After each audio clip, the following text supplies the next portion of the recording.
Today, we're going to look into Enter the Gungeon's deepest theories and speculations. Enter the Gungeon is a roguelike bullet hell game where 4 Gungeoneers attempt to claim the ultimate prize for conquering the Gungeon, the gun that can kill the past. Your main objective in the game is to go back to the past with each playable character and rectify their mistakes. But surprisingly, this cute little indie game has a lot more lore to it than just that.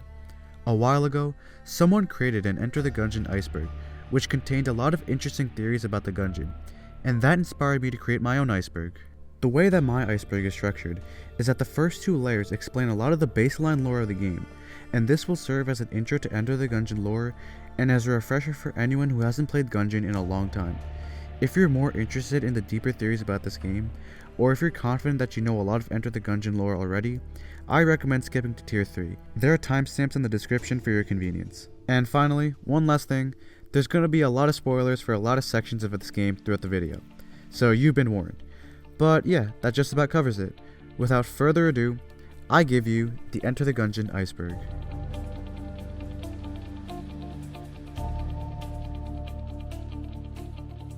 As mentioned earlier, the primary objective of this game is to kill your past. You have to find the gun that can kill the past, to travel back in time with each Gungeoneer and change one decision that each of them made. There are 4 main Gungeoneers that have their own reasons for trying to get back.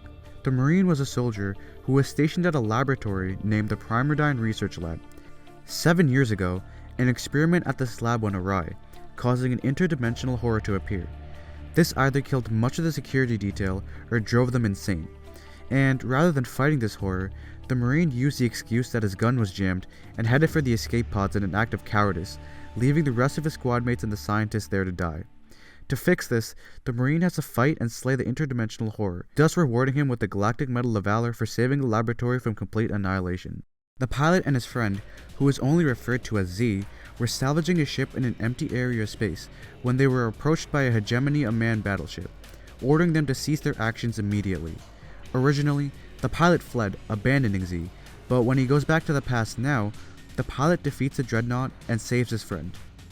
The convict's real name is Laser Lily, and she was the head of a criminal organization. She bribed a Hegemony official named the Black Stash, which allowed her to continue her operations.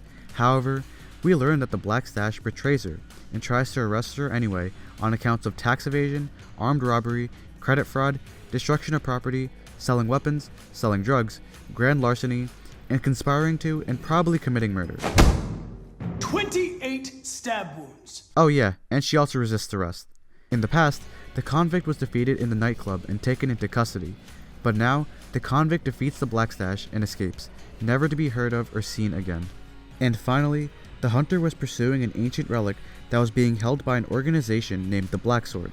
After infiltrating their headquarters and reaching the room in which the relic was being held in, she's then trapped and confronted by Dr. Wolfenclaw, who plans to cryogenically freeze and then experiment on her. In her past, she submits to him, but here, she uses a blank and then defeats one of Wolfenclaw's monstrosities, killing the mad scientist in the process. Those are the 4 main pasts, but there are 2 more unlockable Gungeoneers, each with their own past. The robot is unlocked by bringing the busted television to the blacksmith, who resides in the 5th chamber. In its past, it was actually part of a kill squad that was assigned to hunt down the last humans, but while fighting the last human in the Emperor's arena, the robot breaks protocol and refuses to kill her, allowing humanity to fight back against its robotic oppressors. When we go back to the robot's past, we have to kill the last human, causing every robot to enter low power mode. The other one is the Bullet, which is unlocked by sparing 5 of these red-caped Bulletkin, which can be found on any floor of the Gungeon and will refuse to fire at you. In his past, he has to stop a Gunham and Cannon from enslaving all Bulletkin, but he fails to do so. Beating his past entails defeating both of these bosses, thus saving the Gundead from this fate. However, beating the robot and the Bullet's past are not required to progress the game. Rather, after killing the Marine, Pilot, Convict, and Hunter's past, if you try to go back to the gun that can kill the past, this happens instead.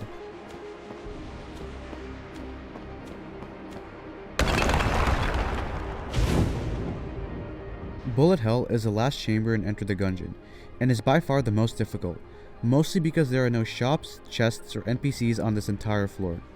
After navigating through its maze-like layout, the final boss you always encounter will be the Lich. The Lich has 3 phases, and after defeating all 3, you shoot him with the gun that can kill the past. And then, the end credits play, you watch as the Gungeon gets shot in the head, and you win, right?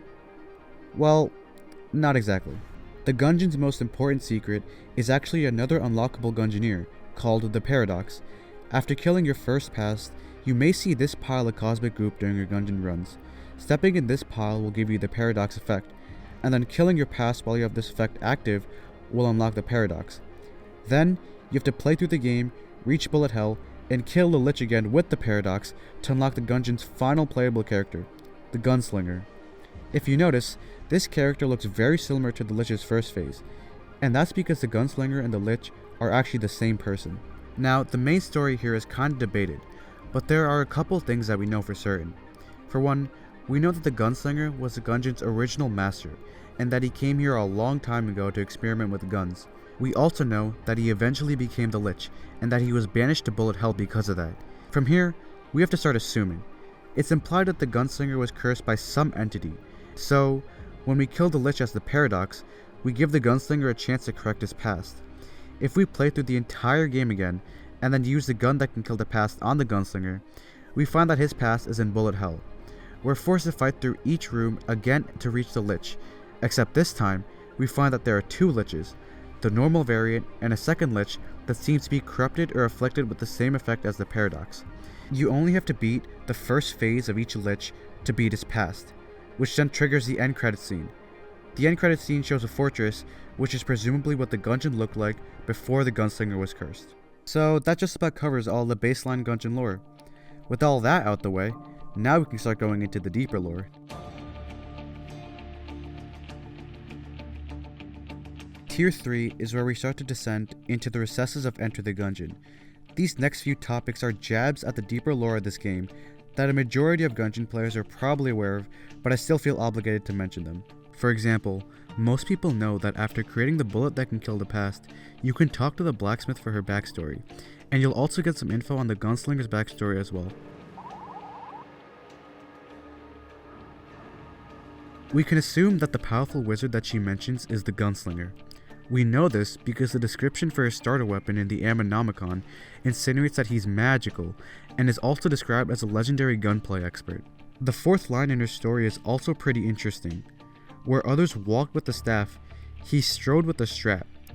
This tells us that society was once dominated by sorcerers, magicians, and wizards, and the line right after this, where she says, "I think he was worried that guns would make the magics of the old world obsolete," tells us that guns and magic were two separate clashing ideologies that divided society. The Gunslinger may have been one of the only few people during this time to stay on the line between guns and magic, but he was concerned that guns would take over and become the dominant way of life. These next few lines tell us more about the nature of the Gungeon itself. When people first began to investigate the Gungeon, they realized that the fortress was not the same, but when they tried to leave, the Gungeon trapped them. The only way they could escape was by obtaining the materials for the bullet that can kill the past and delivering them to the blacksmith, who was the only one who could actually make the bullet. The people who were able to escape told tales of the Gungeon and the gun that can kill the past, thus intriguing others to risk their lives for a shot with the fabled gun. The last two lines tell us a little bit about how the Gungeon was formed. The blacksmith says that nobody is sure of why the great bullet struck. She then says if the great bullet never struck, then the gun would never exist. And then she says that for the people that knew the place before, the power of the gun is hollow. This last line is a little bit ambiguous. Why would the gun's power be hollow? And in that case, how does the Gunslinger shoot the gun at himself and still go back to the past? What's not ambiguous though, is the resourceful rat's story. The rat is omnipresent throughout the Gungeon. He can steal your items during your regular runs, he'll give you guns during your shortcut runs, but he also has his own lair beneath the Black Powder Mine. The layout of this floor is like a maze, and the only way to make it through the maze is by looking at the Ammonomicon descriptions for the infuriating notes. And after making it through, you're then forced to fight him. This boss fight is separated into 3 phases, with the third phase literally being a game of Punch-Out. And if you beat all 3 phases, then you get to hear the resourceful rat's backstory. The rat was born on a ship that didn't have enough food for all of his siblings to survive, so he learned to steal from the captain in an attempt to feed his family. However, the meager amounts of food that he brought back didn't suffice, so he eventually resorted to, eating his brothers and sisters. At some point, the ship landed, and he found himself lost on a remote planet. He wandered until he found the Gungeon, and he made himself a home here, stealing guns and items from Gungeoneers and losing any interest whatsoever in the gun that can kill the past. But there's more to the resourceful rat than just that. The rat is the only boss in the game that remembers you between runs. If you go back to him after defeating him, he indicates that he was either getting warmed up or that you and him were destined to fight each other for the rest of eternity. He also has lines for if you return to him after dying during the boss fight. The resourceful rat obviously isn't a native of the Gungeon. Rather, he's more similar to the Gungeoneers themselves. Like the rest of them, he has a tragic backstory, but rather than trying to face it, he's just a fucking asshole. Ammomancy is a practice mentioned in a couple Ammonomicon entries, and refers to the summoning of bullets from, quote, beyond the curtain, but some forms of this practice can even spawn enemies. This technique seems to be a blend of magic and guns, which, like I mentioned earlier, were the two dominating ideologies in pre-Gungeon society. From various enemy descriptions, we can learn that most Ammomancy techniques are taught in the School of Gunjuration. Furthermore, we can see that there are different classes that applicants could become. They could train to become a gunslinger, or basically play a support class, or they could become a gunjuror, which is basically the DPS class. However, it's apparent that you don't have to be a part of this school to know Ammomancy. For example, executioners are shotgun-wielding gundead that know small amounts of this practice. In addition, there are a lot of branches of Ammomancy that are separate or shunned by the school. For one, the Revolvenants learned their magic from the gunslinger himself. Ammomancers, which have the ability to summon skeletons, were ostracized from the first levels of the Gungeon because of their dark magic. The Jammomancers practice a forbidden form of Ammomancy by converting a regular gundead into a jammed enemy. Whizbangs are apostates of the school, preferring to traverse the ethereal planes instead, whatever that means. A Gunnim, who's the wizard in the Bullet's past and is also the boss in the RNG department, apparently has perfected his own type of Ammomancy. My point being, it's clear that there are many magical applications to guns that are practical throughout the Gungeon. It's probable that rather than being two ideologies that constantly clashed, guns and magic combined to form one distinct ideology in the Gungeon. The finished gun is rather well known, but I still want to talk about it here. When you unlock every single item and gun in the Ammonomicon, save for a few special weapons, you unlock the finished gun, which replaces the unfinished gun and is essentially Enter the Gungeon's way of thanking you for playing the entire game through to completion. The gun is the swan song of a prolific gunsmith, and we can assume this gunsmith to be the blacksmith in the forge, since we see her constantly working on an unfinished gun throughout the game. However, what many of you probably don't know is that the finished gun goes by another name in the game's code, the Black Revolver. What's even more interesting is that there is an unused gun that is also coincidentally named the Black Revolver. The Ammonomicon entry for this gun states that this gun was carried by the bearer of a terrible curse. We can assume that this bearer is the gunslinger. The main reason being is that there's a second model for this gun that looks incredibly similar to the gunslinger's starting pistol. The Imperial Hegemony of Man is mentioned quite a lot in the Gungeon. This entity acts as a space military, seemingly having control over a majority of the galaxy. Cadence tells us that their hegemony credits have become a galaxy-wide standard, indicating that they become a widespread and powerful influence on galactic affairs. In addition, 3 of the 4 main Gungeoneer pasts are directly related to the hegemony, whether it's against or alongside their forces. In the Pilot's past, we learn that they directly own specific portions of space, and that encroachment on their territory can result in severe legal penalties. In the Convict's past, we learn that the hegemony accepts bribe money from criminal organizations, but then proceeds to launch full-scale sting operations on those criminals. And in the Marine ending, we learn that the hegemony funds and protects labs that research space tech, but are also too weak to stop the onset of interdimensional horrors. This is noted in some Ammonomicon entries as well, in which we can see that the hegemony weapons are inaccurate and prone to jamming. Cadence also mentions that the Hmon are constantly fighting with rebels, indicating that there's definitely some forms of corruption within this entity, thus causing insurrections to rise up in an attempt to rid the galaxy of them. One of these rebellions could be related to the 10 Days War, which is mentioned in a couple of entries. This war seems to be a conflict between the hegemony and a group of robots. One intriguing insight into their history is that at one point, they had a special forces team known as the Void Corps, which were led by a man nicknamed Thunderbolt. From an Ammonomicon entry for an unused item, we learn that his real name is Alistair. Furthermore, in the entry for the Void Corps assault rifle, the Void Corps were disbanded for an unknown reason, which is what caused Thunderbolt to travel to the Gungeon. There are a couple more mentions of Thunderbolt in the Gungeon. For example, you can find a note in a secret room that insinuates that rather than using blanks to break open cracked walls, he just throws himself at them. Personally, my favorite mention actually comes from an item that didn't even make the final cut of the game. The Thunderbolt item is said to contain his soul. Aside from that, one of the Hegemony's most interesting ventures has to do with their attempted occupation of the Gungeon. The Ammonomicon entry for the Treadnought, which is a boss in the third chamber, states that the Hegemony tried to occupy the Gungeon but failed, and as a result, they left behind some of their weapons, which explains why we're able to find weapons like the Hegemony rifle in the Gungeon even before we purchase any guns from Ox and Cadence. Also, they brought a tank to the Gungeon, because why the fuck not?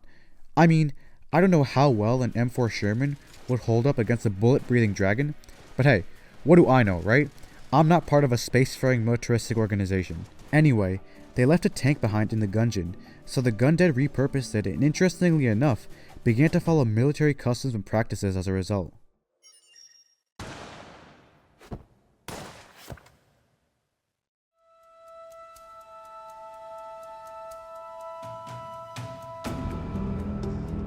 This is Tier 4 of the Iceberg. These next few topics are ones you might have heard of before, but their lore is honestly a lot more deeper than I thought. Caliber is the goddess of guns and bullets that's constantly referenced throughout Enter the Gungeon, and many people believe that she's responsible for cursing the gunslinger, which transformed him into the Lich, but she herself never makes a direct appearance in the game. Instead, there are statues of her in the Abbey of the True Gun that show what she looks like, and it seems as if her design and her lore are heavily rooted in religion.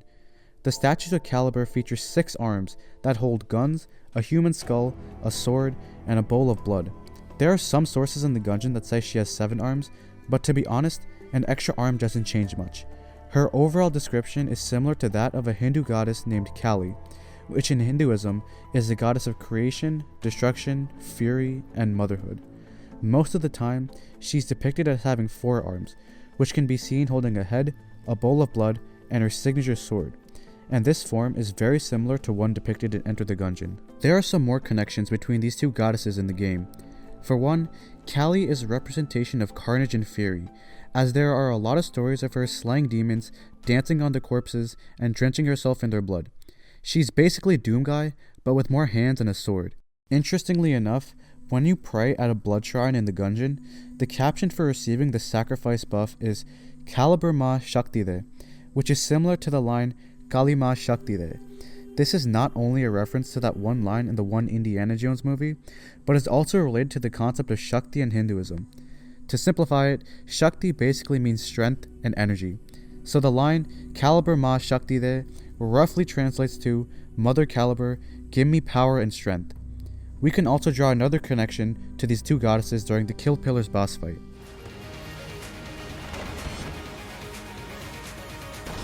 The final pillar seems to be possessed by Caliber, and also gains a redder hue than before, which may be due to her bloody and destructive nature. In addition to this, after you kill the Kill Pillars for the first time and talk to the drunkard, he says, "Tell me, at the end, did you see her? I can see in your eyes that you did. Know this, she's behind much of this." This line hints at the creation of the Gungeon, since it's implied that Caliber fired the Great Bullet and cursed the gunslinger to bullet hell.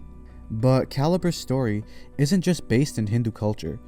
In 3 specific Ammonomicon entries, there are references to the Revelations and to Genesis, which are sections of the Bible. In the Particulator entry, we can find Gunnesis 1:1. In the beginning, the Gungeon was formless and void, and bullets moved over the face of the deep. In the entry for the Gilded Hydra, we can find Revolvations 22:1. These are the words of Caliber, she who grips the 7 sidearms in her hands and walks among the 6 loaded chambers.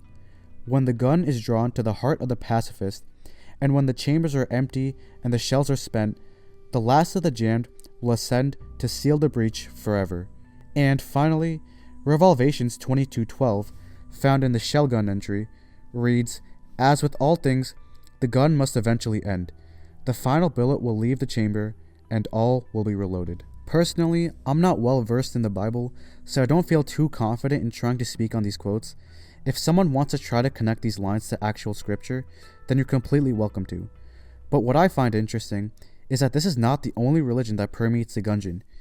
In the game, you're able to pray to a goddess named Pain, and Dr. Wolfenclaw from the Hunter's Past is also described to have created a religion himself. There are even mentions of religious cults in the Gungeon. The Order of the True Gun is a cult that worships Caliber. Throughout the game, you'll run into many enemies that are associated with this cult. For example, the gun cultists were once previously Gungeoneers seeking the gun that can kill the past, but they went insane and joined the cult instead. Cardinals are high-ranking members of the Order who have received Caliber's blessing and spread her gospel among the gun dead. The Confirmed, which are also referred to as Caliber cultists by the game's code, seem to be gun dead that were mutated during experiments conducted by the Order. Perhaps a cult attempted to summon Caliber or the spirit of Caliber, and these Confirmed were failed attempts to do so. The Ammonomicon picture for the Confirmed is similar to another boss in the game, that being the High Priest. The High Priest is the leader of the Order of the True Gun, and is described as an avatar of Caliber. Sometimes, you might encounter her as a boss at the end of the 4th chamber, but when you defeat her, she simply disappears, leaving only her necklace behind. She's one of the only few bosses to do this.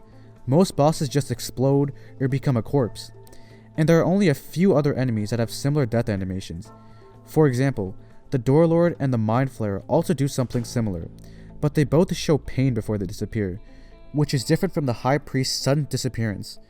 The only other enemy that I can think of that does the same thing is the Gun Reaper, which is also described as the Will of Caliber incarnate in its Ammonomicon entry.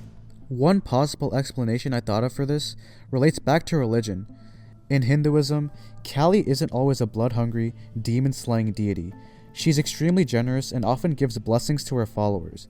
This could hold true for Caliber as well, meaning that the High Priest, or Caliber's most devout follower, and her avatar in the mortal plane, could be under her protection. There is one other mention of the High Priest that I think is noteworthy.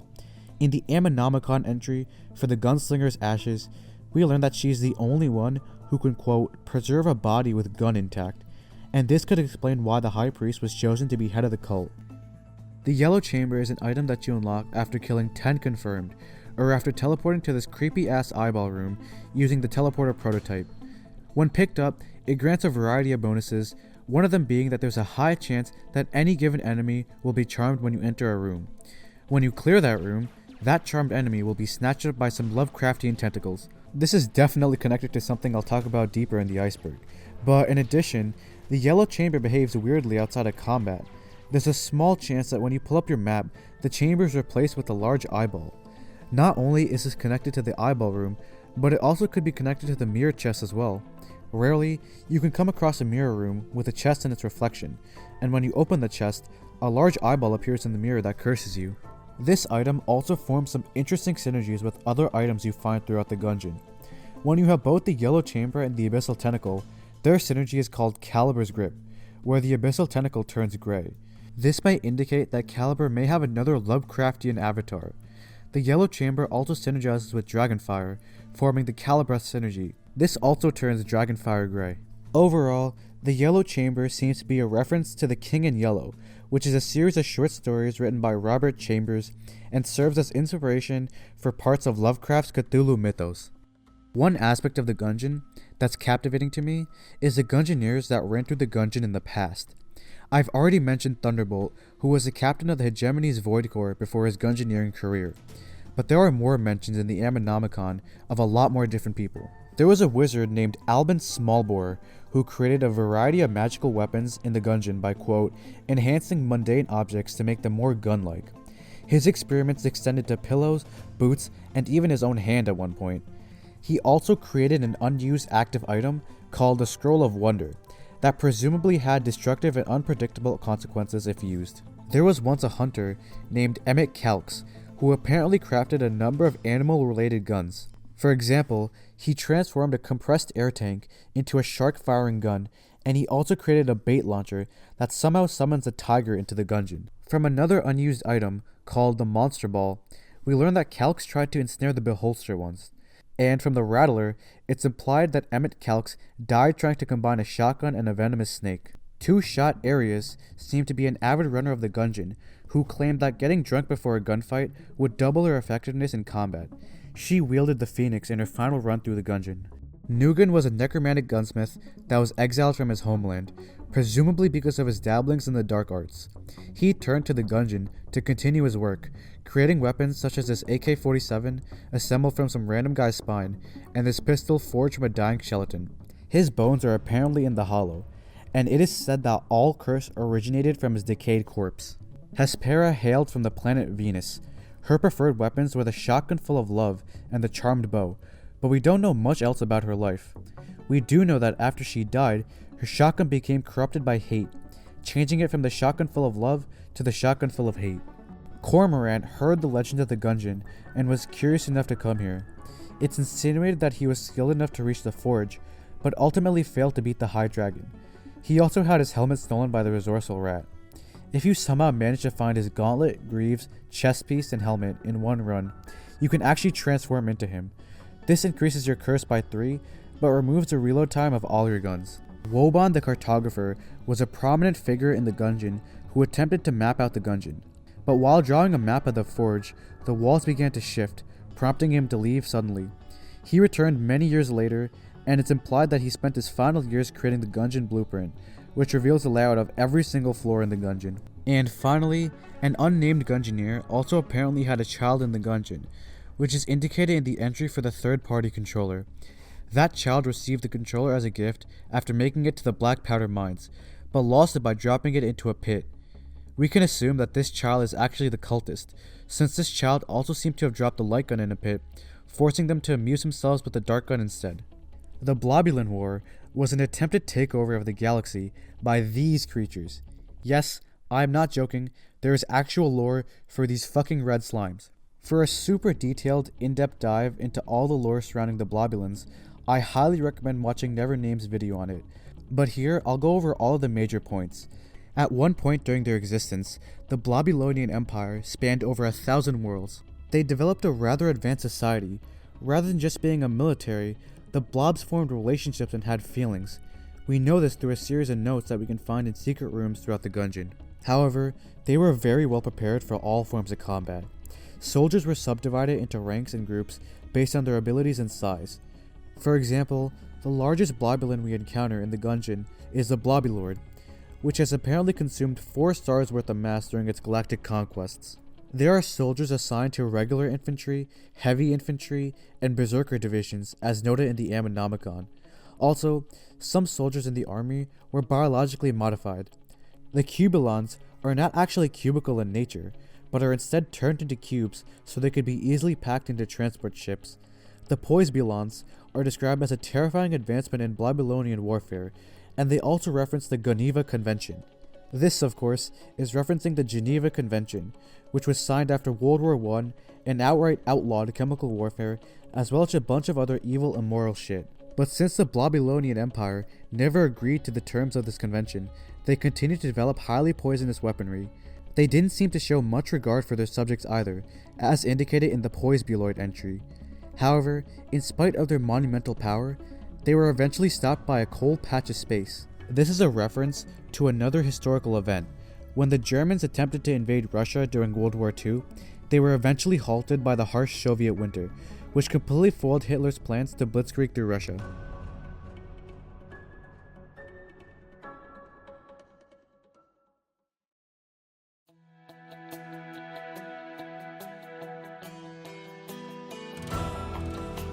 We are now approaching the deeper levels of the Iceberg. In Tier 5, I'll be talking about the Gungeon's deep lore and also be sharing some theories about the Gungeon. We don't know much about the early days of the Gungeon, but there are a couple of entries that give us a rough idea. First of all, the so-called meta in the Gungeon was very different back in the day, as there was this prevailing notion that throwing a gun after it runs out of ammo was an effective way of damaging your enemy.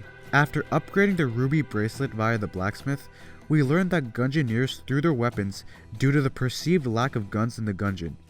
However, it is probably true that in the early days, there was not as much loot as we see now, thus necessitating a need to be more resourceful with one's guns. Even the Gundead were different in the past. Rather than Bulletkin, the Arrowkin seemed to roam the Gungeon instead. The only way to see an Arrowkin now is by shooting an enemy with the Devolver or with devolving rounds, but these enemies are very weak compared to their modern counterparts.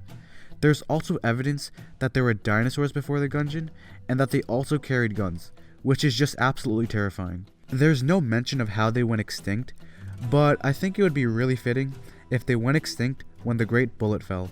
However, the most well-documented piece of the Old Gungeon seems to be the story behind the Old King. The Old King is the boss you face in the Abbey of the True Gun, which is unlocked by placing the Old Crest on the altar in the second chamber. Just looking at the boss, he looks very similar to the Bullet King. Obviously, we can infer that the Old King was the king of the Gungeon, but he was eventually dethroned. How did he fall off then? Well, this has to do with the Bullet's past. In the physical Ammonomicon, there's a picture of a Gundam and cannon pushing the Old King off his throne. So, what we're getting from here so far is that these two tried to stage a coup to dethrone the Old King, which caused him to flee to the Abbey of the True Gun. However, there's one detail in the Bullet's past that refutes this. After we killed these two chain gunners, we got to look at these two thrones, which are presumably the two thrones that the previous rulers were sitting on. But upon closer inspection, we can see that these thrones actually belong to the Bullet King. There's a little object on the top of their thrones that differs between the two, so this indicates that the events of the Bullet's past occurred while the Bullet King was still ruling. It's possible that I'm just overthinking this, but I don't think that this is a detail that can be ignored. There's one last thing I want to add, and it's that in the physical Ammonomicon, there's a little doodle in the section about Cannon that shows him shooting at the Lich. I'm not entirely sure what this means, but it's probable that Cannon died trying to fight the Lich, which is what caused the Gundam to be imprisoned. But analogously to the Bullet's past, there seems to be some dissenters within the cult of the Gundead, aside from the playable Gungeoneer. For one, the Red Cape Bulletkin that you have to save to unlock the bullet don't shoot at you. But apparently, there were different factions of the Gundead at one point. The entry for the battle standard indicates that belligerent bands of Bulletkin would rally together to raid the higher chambers. However, it seems as if these dissenters were punished by death in the Gungeon. For one, the lead maidens that you see in the Gungeon proper were specifically designed to be torture machines, and seem to be heavily inspired by the real-life Iron Maidens. Also, in the physical Ammonomicon, there's a picture of an executioner using a guillotine to execute a Bulletkin, thus creating a spent shell. Their bodies also seem to be dumped in the hollow, which explains why there are so many spent on this floor of the Gungeon. Overall, these entries indicate that there are punishments of falling out of line in Gundead society. So, the Bullet may have the most lore-rich past, but the past that has spawned the most amount of conspiracy is actually that of the Marine. We know that he was stationed at a research facility, and that a failed experiment drove people insane there. When we start his past, we spawn in a cell right next to an apparent crazed person. In the game files, this man is known as Toots Craze, and if you stay in your cell for long enough, he'll actually start talking.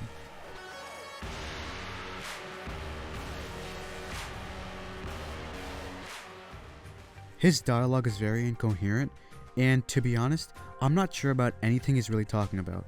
However, this person mentions a female in his ramblings. She will come to us, to all of us. The only prominent female figure I've mentioned so far is Caliber, so this could be a member of the Order of the True Gun who has been imprisoned here for further study. That, or he's a mod in Amaranth's chat, I can't really tell. But there's another theory from the Marine's past, and it has to do with the final boss, the interdimensional horror. There's a theory that this boss actually originated from the Gungeon itself, and believe it or not, there are a couple of points that support this. For one, these events take place 7 years prior, which means that the Gungeon has existed for a couple of hundred years now up to that point.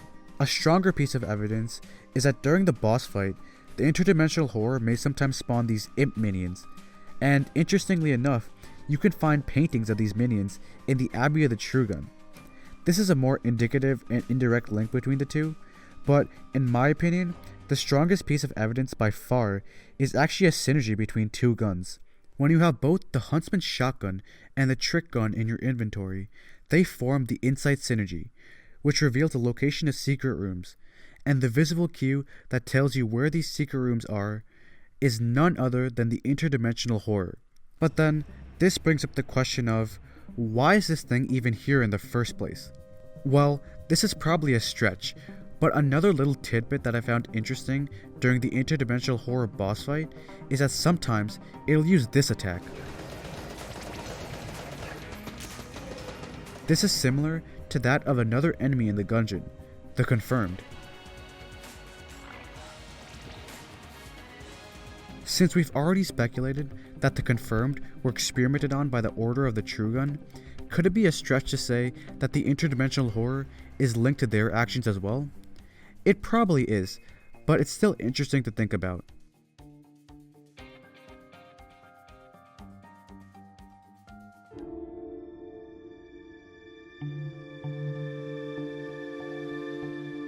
Welcome to Rock Bottom. In Tier 6, I'll be sharing Enter the Gungeon's most intriguing secrets and also mention some of the wildest conspiracies I've seen and come up with about this game. The first topic of contention is Edwin. Edwin was a renowned blacksmith who made a number of guns that we can find throughout the Gungeon. It's unknown why he came here in the first place, but we do know that he came here a long time ago. He made himself a home in the forge, where he continued his gunsmithing, making weapons such as the Dragonfire. We also know that he has two daughters.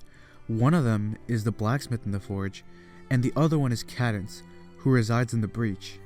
The blacksmith apprenticed under her father at a young age, creating items such as the Alpha and Omega bullets as a part of her journeyman's trial. We can then infer that he passed down his legacy to her and left the forge. This may seem like a bit of a stretch, but in the entry for the Ring of Fire Resistance, it says that he didn't need the ring in the latter years of his life, so he passed it down to his eldest daughter instead. Though, the game doesn't give us a reason for why he left the forge. It could have just been due to old age, but it may have also been something else that we don't know of. Another facet of Edwin's life that we still aren't sure of is if he ever met the gunslinger. We know that the blacksmith was contracted by the gunslinger to create guns that he could use in his experiments. Furthermore, according to her timeline of events, she was hired by the gunslinger before the Great Bullet fell. This means that Edwin was working in the forge long before the Gungeon was ever formed. Is it possible that Edwin was the first person to discover the fortress when it was normal? And if that's true, that raises the question of, what was the fortress like before the Great Bullet struck?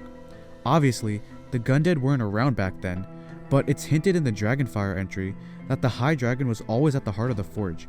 So, Edwin's past definitely raises some good questions about the fortress before the Gungeon. On October 3rd of 2016, Dodgerel posted this GIF onto their Twitter.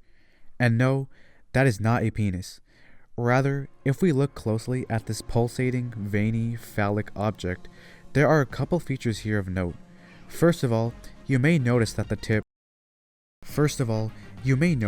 top of this creature looks very similar to another entity I've mentioned a lot, that of course being Caliber. Secondly, we can see that this creature has tentacles. The overall design of this creature seems to be inspired by Lovecraftian horror, thus causing the Gungeon community to name this creature the Cthulhuber. That name wasn't pulled out of thin air though. See, there is actually no explicit reference of Cthulhuber anywhere in Enter the Gungeon, except for one spot. Earlier in the video, I talked about how the yellow chamber spawns these tentacles that snatches your charmed enemies. Well, it turns out that these are referred to in the game as Cthulhuber tentacles. This means that Cthulhuber isn't just some fanfiction cooked up by Dodgerel, but is an actual entity in the Gungeon. But if this actually exists, then we have to ask, why is there an eldritch horror in the Gungeon? My best shot at this question would be that this is another avatar of Caliber, just like how the High Priest is mentioned to be an avatar of Caliber. It's clear that this monster is somehow connected to this goddess of guns, considering that they have similar designs, but that theory struggles to explain the connection between Cthulhuber and the eyes from the Yellow Chamber, so I'm not exactly sure how these 2 points go together. But it is still cool to see that at one point in Enter the Gungeon's development history, there were talks of adding eldritch horrors to the Gungeon, but it does suck that very little of that actually got added into the final cut of the game. The Drunkard is one of the most fascinating NPCs in the game. He seems to be very knowledgeable about the Gungeon, but all he does is sit here and drink. After defeating bosses in the game for the first time, you can talk to him about said bosses. He also has specific dialogue lines for some NPCs when they move into the breach. But one of his more thought-provoking lines is when you approach him for the first time as the gunslinger.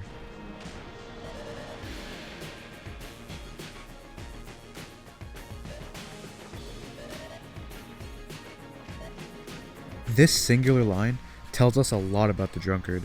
First of all, he knew the gunslinger before he was cursed and became the Lich. Perhaps they were friends before the Great Bullet struck, which would allow us to pinpoint why the Drunkard came to the Gungeon in the first place.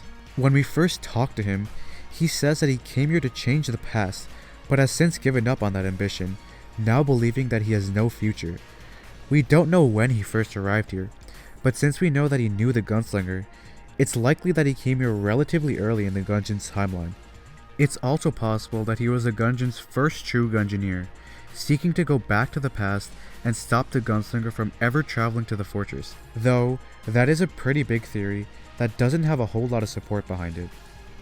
The Gungeon is inescapable theory is a conspiracy I've seen tossed around a couple of times online, and before you say it, I know that this game exists, but let's just put that away for a moment. The main argument of this theory is that every time we kill the Lich, no matter the circumstances, every single Gungeoneer doesn't actually escape.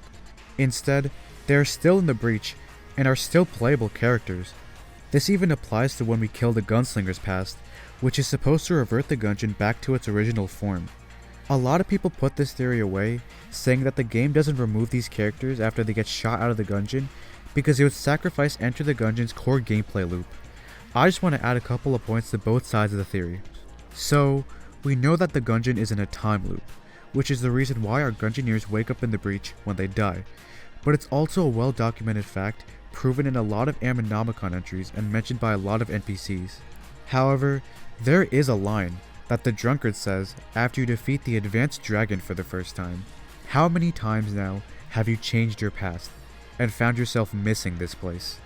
This may indicate that the Gungeoneers are willingly going back into the Gungeon after leaving, which, to be honest, I have no idea why they would do so. Perhaps they found some unfound joy in blasting Bulletkin. I really don't know. Also, this theory largely falls on deaf ears because the blacksmith confirms that people were able to leave the Gungeon using the planar lead, so the idea that the Gungeon is inescapable is largely not accepted. Still, I thought it was an interesting enough idea to put here. There's one thing that stays constant between every single run in the Gungeon. No matter what you do, the gun that can kill the past is always involved. When you find the gun after killing the High Dragon, you shoot yourself with it and go back to the past. When you go to Bullet Hell, you pull out the gun and shoot the Lich. And when you die, you get shot by the gun and end up back in the breach. The fact that when you die, you get reset back to the start stays the same between all 8 Gungeoneers. Furthermore, we know that other Gungeoneers also experience this phenomenon. We can find secret notes in some rooms that show people who venture into the Gungeon and die eventually respawn back at the top. But if dying in the Gungeon doesn't actually kill you, then how does one truly die in the Gungeon? If every single Gungeon related death just sets you back in the breach, how are there dead Gungeoneers? And if you're wondering, there are a couple of entries that prove people have died in the Gungeon. For example, the Shuskets are adventurers' heads that have been packed with gunpowder. The Vertebrake 47 was created by Nugan using a Gungeoneer's spine, and Nugan's bones are also in the hollow. One lead that we have to answer this question actually comes from the beginning of the game.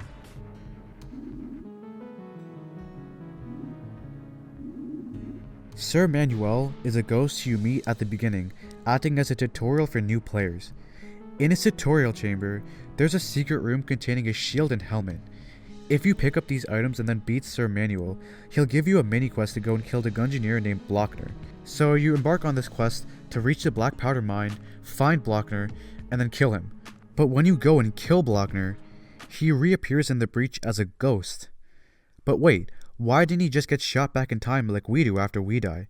According to all other accounts, a death should equal a reset, but why does that not apply here then? Well, it's because another Gungeoneer shot him. Technically, the Gungeoneers are not a part of the Gungeon, so when we kill Blockner, the Gungeon can't bring him back. This is also something I noticed in the Cultist past. The Cultist is a Gungeoneer that you can only play as in co-op mode, but when you shoot the gun at him, you're taken to earlier in the day. The Cultist initiates a fight with his co-op partner, and when either one of them dies, they turn into a ghost. So, this is one explanation for how people can die in the Gungeon. But this is a very niche way of dying that probably doesn't apply to every Gungeoneer. There is one other lead I have on this problem. The Ammonomicon entry for the pink Guon stone tells us that some fallen Gungeoneers participated in blood rituals. Self-sacrificial rituals would be another non-Gungeon related death. But besides that, I can't find any other confirmed ways that Gungeoneers would have fallen. And on that is my entire rendition of the Enter the Gungeon Iceberg. If you've somehow made it to the end of this video, thank you so much for watching. This was a really fun video to make, because I honestly didn't expect there to be this much lore for a cute pixel game. I know that I didn't borrow a lot of the theories from the original Iceberg that I referenced at the start of the video, and that's because personally, I wanted to explore and research bits of Gungeon lore that I could explain thoroughly. Still, I do think that Pyramid Sand Neon's original Iceberg is very interesting, so I recommend checking it out. I put a link in the description. Also, I'm interested in hearing your thoughts on my Iceberg and any other theories about the Gungeon that you have, so feel free to leave a comment about anything I missed or got wrong here. Also, I made a more gameplay oriented video about Enter the Gungeon that you also might be curious about. But yeah, that just about covers it. Thank you so much for watching, and I'll see you in the next one.